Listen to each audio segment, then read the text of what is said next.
শরীয়তপুরের সাধারণ মানুষের যে চিকিৎসা সেবা নিয়ে একটি আকাঙ্ক্ষা রয়েছিল এবং সরকার পতনের পরে আমরা যেটি দেখতে পেরেছি যে মানুষের মধ্যে এই আকাঙ্ক্ষার পরিমাণটা অনেক বেশি জমেছিল। তো সেই জায়গা থেকে আমাদের এটি দীর্ঘদিনের সংগ্রাম ছিল যে হাসপাতালের যে অবস্থা রয়েছে সেটির পরিবর্তনের, এবং সেটি দেখছেন যে গত কয়েকদিন আগে একটি টেন্ডারের মাধ্যমে যে জালিয়াতি, অনিয়ম এবং দুর্নীতি হয়েছিল এবং সেটির বিরুদ্ধে আমরা সরাসরি উপদেষ্টা বরাবর অভিযোগ দায়ের করেছিলাম এবং সেই অভিযোগের প্রেক্ষিতে আমি আপনাদেরকে বলেছিলাম যে খুব শীঘ্রই আমরা একটি দৃশ্যমান পরিবর্তন দেখতে পাবো, এবং সেই অনুযায়ী আমরা দেখেছি দুদকের কীভাবে অভিযান পরিচালনা করেছে। এবং গতকালকে সরকারের একজন যুগ্ম সচিব এবং আরও উচ্চপদস্থ 4 জন কর্মকর্তা এখানে এসেছেন এবং সরজমিন ঘুরে হসপিটালের সকল পরিস্থিতি পর্যবেক্ষণ করেছেন তারা, এবং আমাদের কাছ থেকে 1 by 1 তারা জিজ্ঞাসাবাদ করেছেন, তারা আমাদের সাথে সাক্ষাৎকার নিয়েছেন এবং জানতে চেয়েছেন শরীয়তপুরের মানুষেরা অ্যাকচুয়াল সমস্যাগুলো কোথায়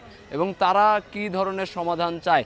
আমরা চাই সাধারণভাবে জ্বর হলেই যেন কোনো রোগীকে ঢাকায় রেফার না করা হয় এবং সাধারণভাবে ছোটোখাটো বিষয়ে যেন বাইরের ক্লিনিকে যাওয়া না লাগে। আমরা চাই শরীয়তপুর সরকারি হসপিটালে যতদূর সেবা কাগজে কলমে রয়েছে ততদূর বাস্তবায়নে দেখাইতে হবে, এবং সেই অনুযায়ী আমরা ব্যবস্থা নেওয়ার আহ্বান জানিয়েছি। এবং শরীয়তপুর সদর হাসপাতাল সহ যতগুলো উপজেলা স্বাস্থ্য কমপ্লেক্স রয়েছে প্রত্যেকটি উপজেলা স্বাস্থ্য কমপ্লেক্সে পর্যাপ্ত চিকিৎসা ব্যবস্থা রাখতে হবে, যেটি প্যাথোলজিক্যাল টেস্ট রয়েছে সেই টেস্টগুলো, এবং পর্যাপ্ত ডাক্তার থাকবে এবং যেই ধরনের ওষুধ সরবরাহ করা দরকার ভ্যাকসিন সহ সব ধরনের ওষুধ সেখানে সরবরাহ করবে, এবং এর বাইরে যদি এর কোনো ব্যত্যয় হয় তাহলে আমরা তাদের বিরুদ্ধে আইনগত ব্যবস্থা নিতে বাধ্য হব।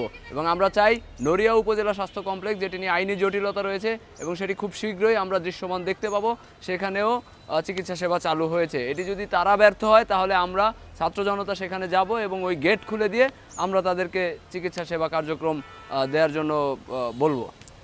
তাদের সাথে আমরা যতটুকু কথা বলেছি এবং খুবই খোলামেলা কথা হয়েছে, তারা সবগুলো পুঙ্খানুপুঙ্খভাবে খতিয়ে দেখবে, দেখার পরে আমরা আশা করি যে তারা এই যে আমাদের অভিযোগ সেটির সত্যতা যাচাই বাছাই করে দ্রুত ব্যবস্থা নেবে এবং এইখানে কোনো রকম কোনো অনিয়ম এবং দুর্নীতি ভবিষ্যৎ বাংলাদেশে কেউ যেন করতে না পারে সেই রকম ব্যবস্থাই তারা নেবে। আমাদের আরও যে পয়েন্টে অভিযোগ ছিল সেটি হচ্ছে আমাদের এখানকার ডাক্তার এবং স্টাফদের, বাইরে ক্লিনিকের মালিক তারা, বাইরের ক্লিনিকগুলো চালায় আমাদের এখানকার ডাক্তার এবং স্টাফরা। তো সেই ব্যাপারেও আমরা কথা বলেছি এবং এইটির খুব সম্ভবত সমস্যা এইখানে যে আমাদের এখানকার স্টাফ এবং ডাক্তাররা অনেক বছর যাবত এখানে ডিউটি করে এবং এই জন্য তারা বাইরে সাম্রাজ্য গড়ে তুলেছে।